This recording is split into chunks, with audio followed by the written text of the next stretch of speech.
Hello guys, good morning. তোমরা সবাই কেমন আছো? আশা করছি সবাই ভালো আছো। বাপের বাড়িতে আসার পরের দিন সকালবেলায় দেখো আমি চলে গেছিলাম মাঠে। আমার তো মাঠ দেখতে খুবই ভালো লাগে। আর এদিকে এত পরিমাণে বৃষ্টি হয়েছে যে আমাদের সব ফসলই নষ্ট হয়ে গেছে। দেখো কুঁদরি ছিল, পটল ছিল, সবই নষ্ট হয়ে গেছে। এদিকে আমাদের ধান দেখাচ্ছিলাম, ধানে প্রায় ফলনও এসে গেছে, ধান এসে গেছে। আর এদিকে দেখো এত সুন্দর শাক দেখার লোভ সামলাতে পারলাম না, কটা শাক তুলে নিয়ে এলাম, মাকে বলবো ভাজা করে দিতে। এদিকে ভাজা করার জন্য শাক তুলছিলাম। আর এদিকে দেখো মাঠে পুরো জল হয়ে গেছে। কিছুদিন আগে নাকি আরও জল হয়ে গেছিলো, জল একটু শুকিয়ে গেছে।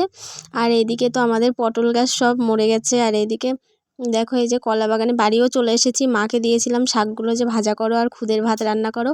এদিকে এসে দেখি কলাগুলো সব বিক্রি করে দিচ্ছিল আমাদের। আর এদিকে দেখো মা এই যে রান্না করা হয়ে গেছে, মাছ ভাজা করেছে, চিংড়ি মাছ ভাজা, এদিকে ছোটো মাছ নিয়ে এসেছিলো, ছোটো মাছ ভাজা করেছে। আর এই যে খুদের ভাত, সাথে তো শুকনো লঙ্কা ভাজা, খুবই ভালো লাগে। আর আমার ছেলেও জানো তো খুবই লঙ্কা খেতে পারে। আমি যে মেখেছিলাম এইগুলোই খাচ্ছিল আমার সাথেই আমার ছেলে। আমাদের তো খুবই পছন্দ। আর আমার মা শাক ভাজা করে দিয়েছিল সাথে, আর খুব ভালো লাগছিল খেতে। আমি তো আসলে এটা খাবই। আর এদিকে হয়ে গেছে দুপুরও, আর আমি তো ঘুমিয়ে পড়েছিলাম খেয়ে দিয়ে। মা দেখো রান্নাও করে নিয়েছে দুপুরবেলায়, এই যে ভেন্ডি দিয়ে তরকারি করেছে, আর করেছিল দেশি চিকেন। আমি আর কিছু করিনি, খেয়ে দিয়েই আবার ঘুমিয়ে পড়েছিলাম। আর বাপের বাড়ি আসলে তো খুবই অলস হয়ে যায়। আর উঠে দেখি মার সব রান্নাবান্না কমপ্লিট হয়ে গেছে। মা বলল যে খেয়ে নে। আর আমি স্নান করে এই যে খেতেও বসে পড়েছি দেখো। আর ছেলেকে বললাম যে হাত দিয়ে খেয়ে নে, ছেলে হাত দিয়েই খেয়ে নিচ্ছে।